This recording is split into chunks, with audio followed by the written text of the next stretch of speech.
जय मसीह की। आइए हम आज के सेशन को शुरू करते हैं। जीवित परमेश्वर पिता आकाश और पृथ्वी के स्वामी, आपका धन्यवाद स्तुति करते हैं। प्रभु आपके जीवित पवित्र नाम को ऊंचा उठाते हैं। मेरे खुदा, आपने ये सौभाग्य समय दिया पिता, आपको पिता परमेश्वर धन्यवाद स्तुति करने के, आपके सम्मुख आने के पिता आपको धन्यवाद स्तुति महिमा करते हैं। प्रभु यीशु, हम जितने जन पिता आपके चरणों में उपस्थित हम सबको आशीष करें। खास तौर से जो पिता ऑनलाइन में सुन रहे हैं उनको भी अनुग्रह दे, अपनी कृपा से भरे प्रभु। आपके सम्मुख जो पिता परमेश्वर हम गीत गाते हैं और प्रभु वचन सुनते सब में आशीष करें, प्रार्थना करते हैं। धन्यवाद आदर महिमा करता हूँ, प्रार्थना इस मसीह के नाम से आमीन। आइए हम एक छोटा सा कोरस गाएंगे। आमीन। हालेलुया। स्तुति।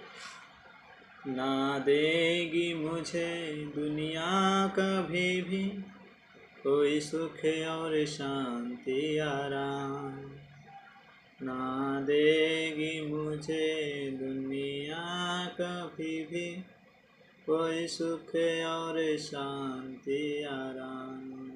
मेरे यीशु के साथ धन्य संगति में सदा मिलती खुशी मुझको। मेरे यीशु के साथ धन्य संगति में सदा मिलती खुशी मुझको। प्रभु का धन्यवाद करूँगा, उसकी संगति में सदा रहूँगा। साथ चलूँगा मैं जय जरूर पाऊँगा, साथ चलूँगा मैं जय जरूर पाऊँगा। प्रभु का धन्यवाद करूँगा। हालेलुया। आइए प्रार्थना करें। जीवित प्रभु परमेश्वर, आपको धन्यवाद स्तुति करता हूँ मेरे खुदा, आपके वचन को सुनने की हमें कृपा दे और अपनी बुद्धि और ज्ञान समस्या में भरे प्रभु। जितने लोग सुन रहे हैं हम सबको अनुग्रह दे, अपनी आशीष से प्रार्थना करता हूँ। आदर महिमा आप देता हूँ, प्रार्थना यीशु मसीह के नाम से मांगता हूँ, कबूल कर, आमीन। हालेलुया। एक वचन को निकालेंगे। आमीन। हालेलुया। लूका समाचार उसका 6 अध्याय, आमीन, उसका 17 वचन से 19 वचन तक पढ़ेंगे। शिक्षा देना और चंगा करना, आमीन। तब वह उनके साथ उतरकर चौरस जगह में खड़ा हुआ और उसके चेलों की बड़ी भीड़ और सारी यहूदिया, यरूशलेम और सुर और सैदा के समुद्र के किनारे से बहुत लोग जो उसकी सुनने और अपनी बीमारियों से चंगा होने के लिए उसके पास आए थे वहाँ थे। और अशुद्ध आत्माओं के सताए हुए लोग भी अच्छे किए जाते थे। सब उसे छूना चाहते थे क्योंकि उसमें से सामर्थ्य निकलकर सबको चंगा करती थी। हालेलुया। आमीन। परमेश्वर के नाम की स्तुति हो। यहाँ पर हालेलुया प्रभु यीशु मसीह वहाँ से उतर करके एक चौरस स्थान में खड़ा होता है। कहाँ पर था वो? एक पहाड़ पे, इससे पहले था, आमीन, पहाड़ पे प्रार्थना कर रहा था। प्रार्थना करने के बाद वह आमीन नीचे आता है, अपने चेलों को आमीन हालेलुया अधिकार देता है और उनको सेवा के लिए नियुक्त करता है। उसके बाद वहाँ से उतर करके आमीन अपने बहुत सारे चेलों में आकर हालेलुया खड़ा होता है। और वहाँ पर वो लोग भी थे जो आसपास के नगरों से आमीन सुर और सैदा से आए हुए थे, यहूदिया से आए थे, यरूशलेम से आए थे, आमीन, और समुद्र के किनारे वाले जितने लोग थे वो सब वहाँ पर इकट्ठे और जमा थे, आमीन। हालेलुया। यहाँ पर ध्यान देना है कि यहाँ पर लोग बिन बुलाए हुए आए हुए हैं, आमीन। और लोग हर जगह से आए हैं, सिर्फ एक जगह से नहीं है, वो कई सारे स्थान से आए हैं। कोई समुद्र के किनारे से है, कोई सुर और सैदा से है, कोई यरूशलेम से मतलब आलिया राजधानी से है, तो कोई आमीन आसपास के एनसीआर से है, अलग अलग जगह से आमीन अलग अलग राज्य से है, आमीन। ये सब क्यों आए हैं? आमीन यहाँ पर लिखा है कि उसकी सुनने के लिए आए हैं। किसकी? यीशु मसीह की सुनने के लिए आए हैं। क्या सुनने के लिए आए हैं? क्या यीशु मसीह कोई ऐसा खेल दिखाता था? क्या यीशु मसीह कोई कहानी बोलता था? क्या यीशु मसीह कोई हंसी मजाक की बातें बोलता था? वो सुनने के लिए आए हैं? ऐसा कुछ नहीं है। यीशु मसीह वचन की बातें बोलता था, यीशु मसीह स्वर्ग की बातें बोलता था, यीशु मसीह जीवन की बातें बोलता था, यीशु मसीह व्यवस्था पर चलने की बातें बोलता था, यीशु मसीह अल्लाह परमेश्वर पर विश्वास करने की बातें बोलता था, यीशु मसीह कलीसिया और संगति में आने की बातें बोलता था, यीशु मसीह आपस में प्रेम करने की बातें बोलता था। हालेलुया। यीशु मसीह अनुशासन में रहने की बातें बोलता था। आमीन। हालेलुया। यीशु मसीह कोई भी ऐसी हंसी मजाक की बातें नहीं बोलता था। यीशु मसीह कोई ऐसे खेल मदारी की बातें नहीं बोलता था। यीशु मसीह जो भी बोलता था उसमें जीवन होती थी। यीशु मसीह जो भी बोलता था उसमें सच्चाई होती थी, उसमें स्वर्ग और अल्लाह, उसमें अनंत जीवन। आमीन। हालेलुया। उसमें अनंत जीवन होता था। आमीन। हालेलुया। लेकिन क्या आज हम यीशु को सुनना चाहते हैं? यहाँ पर लिखा है कि उसकी सुनने और अपनी बीमारियों से चंगा होने के लिए आते थे। आमीन। वो लोग कौन थे? आसपास के नगरों से, गांव से, देशों से, राज्यों से आते थे। और वो क्यों आते थे? यीशु मसीह की सुनने, पहला नंबर। दूसरा, वो चंगा होने के लिए आते थे। हालेलुया। बीमारियों से चंगा होने के लिए आते थे। कौन सी बीमारी से? वो कोई क्यों बीमारी ना हो, कोई भी बीमारी, चाहे वो बचपन की बीमारी हो, चाहे बच्चे वाली बीमारी हो, चाहे वो बड़े वाली बीमारी हो, चाहे कोई भी बीमारी क्यों ना हो, चाहे वो शारीरिक हो, चाहे मानसिक हो, चाहे वो आँख की हो, चाहे कान की हो, हर एक बीमारी से चंगा करने वाला यीशु मसीह वहाँ पर था। आमीन। और कैसे चंगे होते थे? यीशु की वचन सुन करके लोग चंगे होते थे। हालेलुया। यीशु की शिक्षाओं को सुन करके लोग चंगे होते थे। यीशु की शिक्षा पे चल कर लोग चंगे होते थे। यीशु की शिक्षा को सुनते थे, फिर उस पे चलते थे और फिर चंगे होते थे। हालेलुया। यहाँ डायरेक्टली यीशु मसीह चंगा नहीं कर रहा है। डायरेक्ट कोई भी आया और बीमार बोला है और यीशु मसीह तुरंत चंगा कर दिया, ऐसा बिल्कुल नहीं है। यीशु मसीह शिक्षा दिया, वचन बताया, और जब लोगों ने अंगीकार किया कि हाँ मैं चलूँगा, और जब वो चलते थे तब यीशु उनको चंगा कर देते थे। आमीन। लेकिन क्या आज हम यीशु की शिक्षा पे चल रहे हैं? क्या हम यीशु को सुनने के लिए चर्च में आते हैं? क्या हम यीशु को पहचानने के लिए चर्च में आते हैं? नहीं। आज हम चंगा होने के लिए आते हैं। आज हम आशीष पाने के लिए आते हैं। आज हम भलाई पाने के लिए आते हैं। यीशु मुझे आशीष दे दे, यीशु चंगा कर दे, बस मुझे कुछ नहीं सुनना, ऐसा है विचार। तो मेरे मित्रों, अगर आप यीशु की नहीं सुनेंगे, यीशु की नहीं मानेंगे, आप चंगे कैसे हो जाएंगे? हालेलुया। आप जब डॉक्टर के यहाँ मेडिसिन लेने के लिए जाते हैं, आमीन, तो क्या डॉक्टर आपको सिर्फ दवा देकर भेज देता है? क्या आप उसकी सलाह नहीं लेते? क्या आप उससे कुछ सुनते नहीं हैं? क्या डॉक्टर की बात नहीं मानते हैं? क्या डॉक्टर जो बोलता है उस पर आप नहीं चलते हैं? उन नियमों को पालन नहीं करते हैं? तो क्या उससे बढ़कर यीशु मसीह की पालन नहीं करना चाहिए? क्या यीशु मसीह की बात उससे बढ़कर नहीं माननी चाहिए? क्या यीशु मसीह के वचन पर उससे ज़्यादा नहीं चलनी चाहिए? मेरे मित्रों,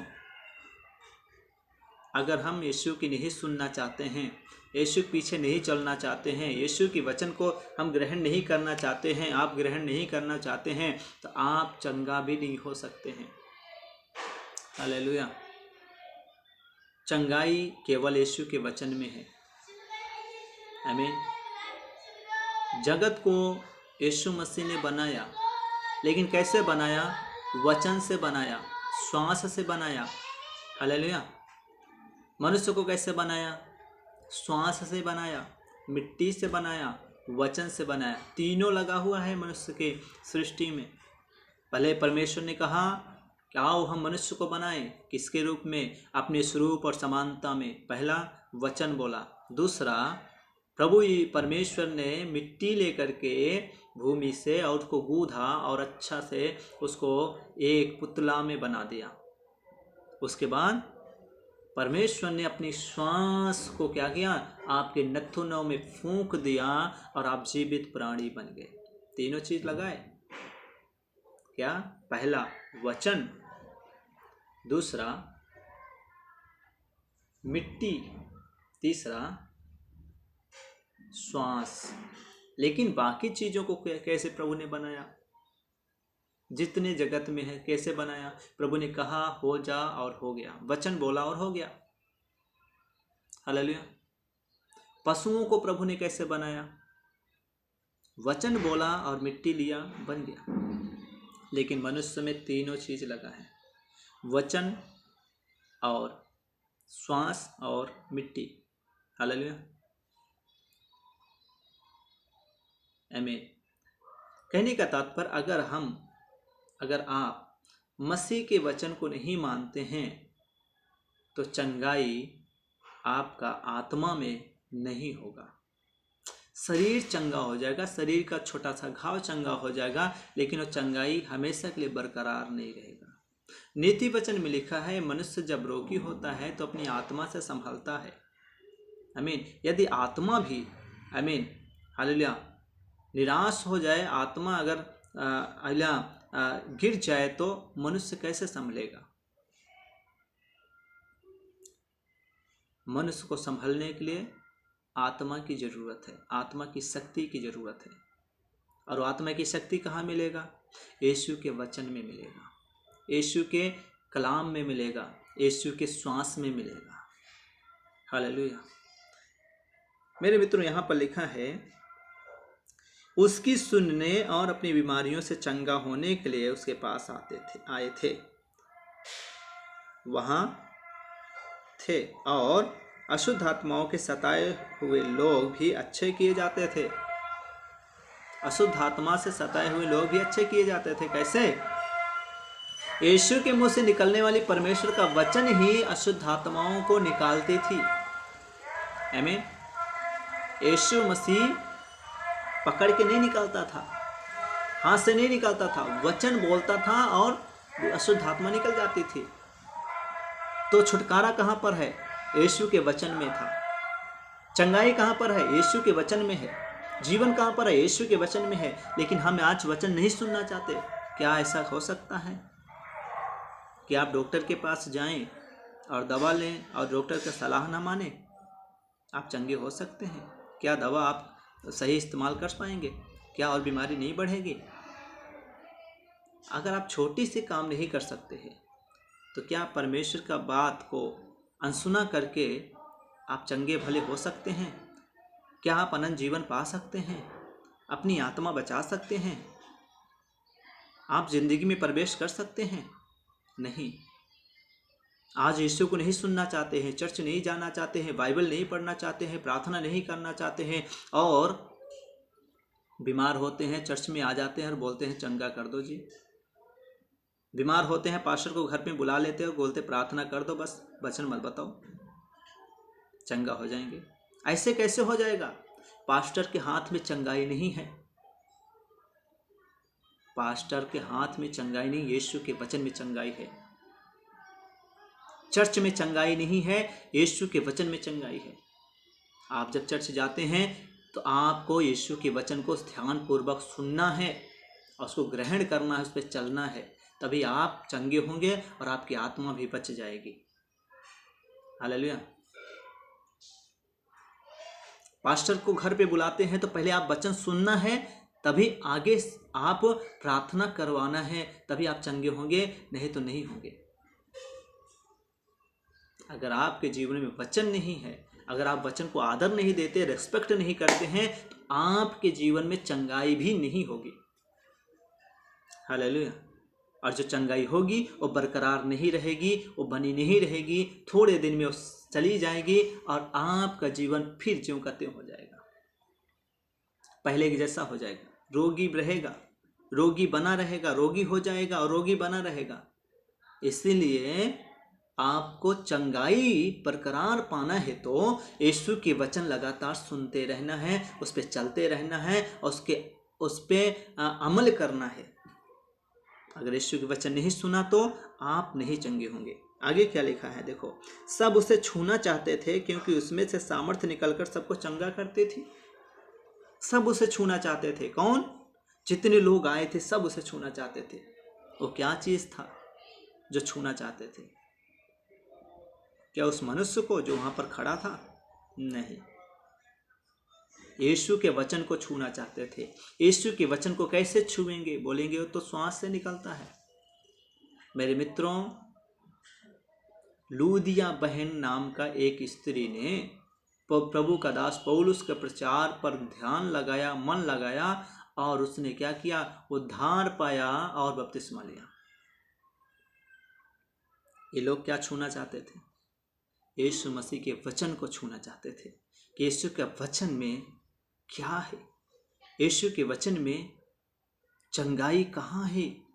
छूना चाहते थे, परखना चाहते थे। हालेलुया। यीशु के वचन को पकड़ना चाहते थे, यीशु के वचन को अपने जीवन में लागू करना चाहते थे। आप जिस चीज को पकड़ते हैं तो उसको क्या करते हैं? अपने पास रखते हैं ना, क्या छोड़ देते हैं? जिस चीज को छूते हैं तो क्या उसमें कुछ अनुभव करना चाहते हैं ना? क्या ऐसे छूते हैं? फील करना चाहते हैं ना कि इसको छू करके कैसा फील होता है। मेरे मित्रों, यीशु के वचन को इन्होंने छुआ, यहाँ का आए हुए लोगों ने छुआ और उन्होंने फील किया कि यीशु के वचन में चंगाई है, यीशु के वचन में छुटकारा है, यीशु के वचन में शांति है। हालेलुया। जब तक आप यीशु के वचन को नहीं छुएंगे, जब तक यीशु के वचन को नहीं पढ़ेंगे, जब तक यीशु के वचन को नहीं अमल करेंगे, जब तक यीशु के वचन पे नहीं चलेंगे, जब तक यीशु के वचन को अपने पास नहीं रखेंगे, आपका जीवन में कोई भी छुटकारा, कोई भी चंगाई, कोई भी आशीष नहीं आएगा। हालेलुया। यीशु से चंगाई पाना है, छुटकारा पाना है, लेकिन सबसे बढ़ करके यीशु के वचन का आदर करना है, यीशु के वचन को सुनना है, यीशु के वचन पर अमल करना है, यीशु के वचन पर चलना है, ताकि जो चंगाई आपको मिले, जो आशीष मिले, वो बरकरार आपके जीवन में बनी रहे, नष्ट ना हो जाए। आमीन। इसके लिए यीशु के वचन को अमल करना है, सुनना है और अपने जीवन में लागू करना, उस पर चलना है। आमीन। हालेलुया। इसके लिए ज़्यादा मेहनत नहीं करना है, आपको सिर्फ ध्यान लगाना है, मन लगाना है और आंख उसी पे लगाना है, हो जाएगा। ज़्यादा कठिन नहीं है, लेकिन अगर आप स्वार्थी हैं तो आपके लिए बहुत कठिन है। प्रभु के बिना आपका स्वार्थ भी पूरा नहीं होने वाला। प्रभु के वचन पे बिना चले, बिना उसको माने, उसको अमल किए, आपका स्वार्थ भी पूरा नहीं होगा। इसलिए अच्छा यही है कि यीशु के वचन को जो आप सुनते हैं और यीशु के वचन को जो आप देखते हैं, उसको आप अमल करें, उस पर चलें। अगर नहीं है आपका जीवन में यीशु का वचन, तो आप उस जगह पे जाएं जहाँ पर यीशु के वचन सिखाया जाता है, यीशु के वचन पढ़ाया जाता है। आमीन। क्योंकि चंगाई, छुटकारा, आशीष, जीवन वहीं पर है। आमीन। और कहीं पर नहीं। हालेलुया। Praise the Lord. परमेश्वर आप सबको आशीष करे। मैं अपने शब्दों के यहाँ विराम देता हूँ। आइए प्रार्थना करें। जीवित परमेश्वर पिता, धन्यवाद स्तुति करता हूँ प्रभु आपके वचन के लिए। पिता, आपने हमें सुंदर वचन दिया मेरे खुदा, कि हम पिता यीशु के वचन को सुनकर अमल करके उस पर चल सके। हमें अनुग्रह दे, यीशु के वचन पर चलने की आशीष हमें प्रदान करे। धन्यवाद प्रभु, जितने लोग सुन रहा है सबको आशीष करें। धन्यवाद, आदर, महिमा, प्रार्थना यीशु मसीह के नाम से, आमीन। God bless you. प्रभु आप सबको आशीष दे। जय मसीह।